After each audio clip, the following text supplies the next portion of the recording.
This is a hand plane.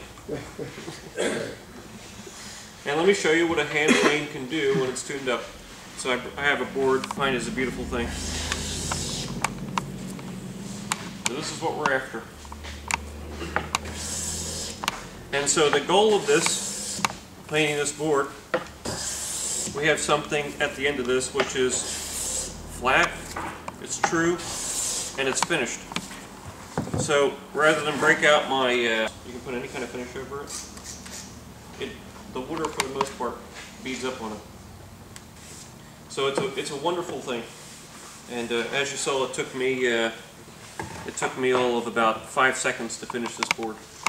So that's my reason for liking hand planes. It's a very practical thing. Because if you have a lot of finished parts for a project and you hand plane them, they're all still accurate when you're done with it. If you make a lot of neat chamfers, your chamfers are still accurate. So first things first with our hand planes, they're useless without being sharp. So we have to take them apart and probably, did anybody bring a screwdriver? Yep. Alright. Well, if you didn't, you don't need one because you just use this. And so this is 2 important parts. You have the blade and the chip breaker. So we're going to start with the blade. So if you have a blade that has a back that is very curved, you're going to have a little bit of work to do. But my goal when sharpening is to have a flat back, and I actually grind these for the most part, but it doesn't matter if you grind them or just do them by hand. I have what's called a primary bevel, and then I put a secondary bevel on it. This is primarily geared around you guys. We're going to get into sharpening straight away. Starts with an 800 grit. And then I move on to 8,000 grit. That's the only 2 grits that I use. So if you're going to start by flattening the back, you're going to want to flatten your rough stone first. And just show you what it should be at the end. So in regular maintenance, I'm keeping that back flat all the time. You want to start by taking your plane iron out, and then flattening the back is where you're going to want to start. So and we're gonna see the feedback from this very shortly. Creating a flat reference. Okay. So this is the goal that we're after. This is perfectly flat all the way up to the edge. If you guys are not familiar with making flat surfaces, you want to have even pressure. You want to keep even pressure and work just like this. This is sticking because it's flat. I work front to back. If it's something that hasn't been touched before, you want to start with a fairly rough grit. Is that whatever you touch the back of this tube has to be flat. So if you're flattening the back of this, it is worthless to do it with a stone that has a big curve to it. Now, one of the reasons why I start with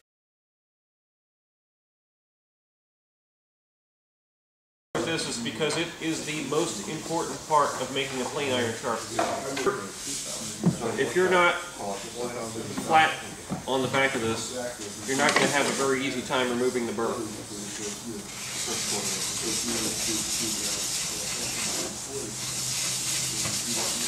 Brian, you said a rough stone. What type of grit?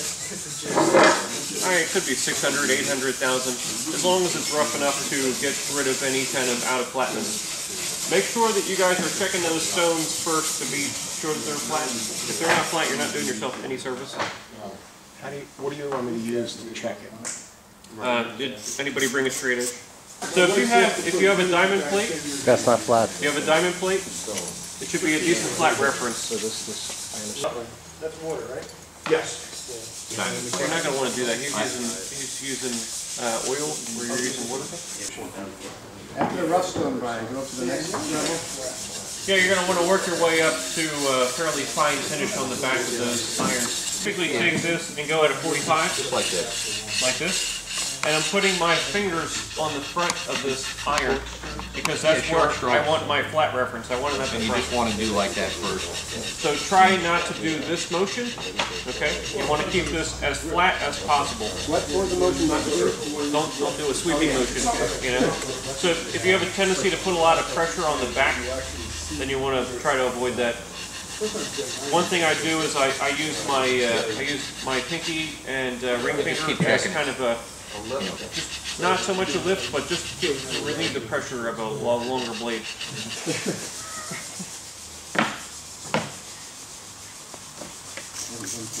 Something is flat when there's no change in the reflection that you get back from it.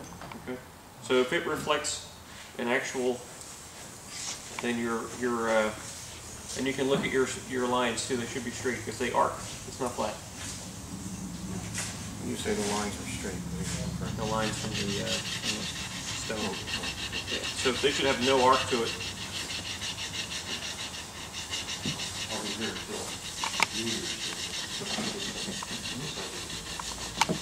You gonna be able to see it? Yeah. So are you really looking for a mirror finish?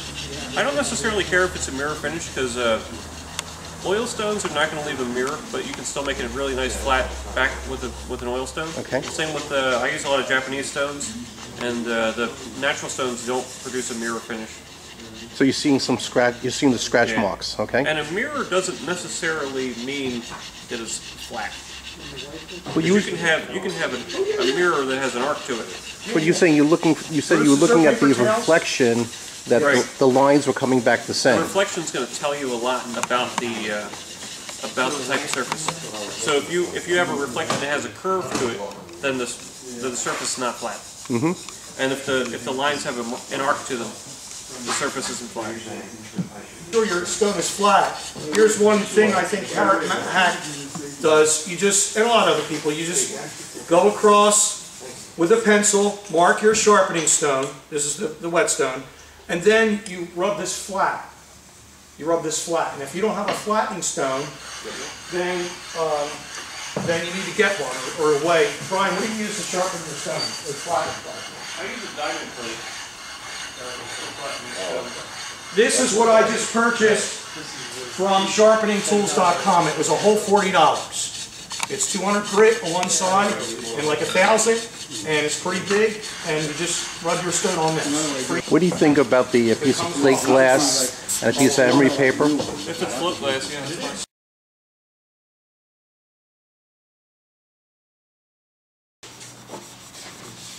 This is a, what grit is this called? This is 800 grit. 800 grit, okay. As soon as this stone has a mark on it, it's not flat anymore.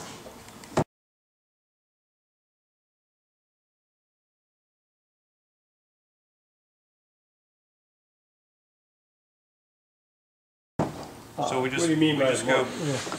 Oh, you There's material being removed when you're using an abrasive, and so as soon as you start removing material, it's not flat anymore. So you work to a certain degree, and then check, and then reflatten.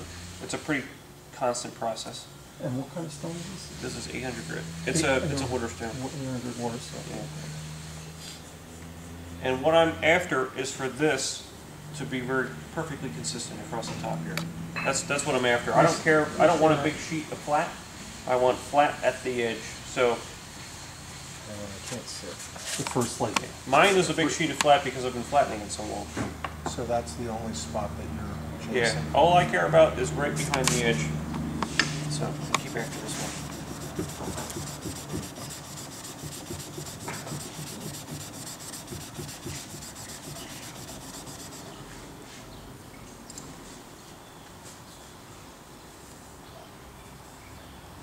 So this is what I'm trying to remove. See that little tiny where it goes over the edge like this? All right, that is what I want to be removed.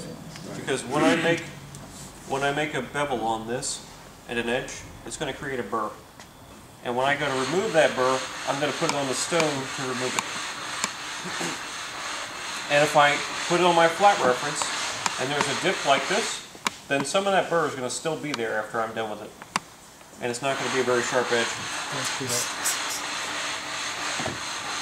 So keep working it like this. You want to just keep this stone flat. And if you need to flatten your stone, I have one back here. Frank's using it So now. We this can is pass it okay around. here, it's just not. Yeah, yep. And then you're just going to go back and forth, put pressure at this edge, and make this flat, right at that edge.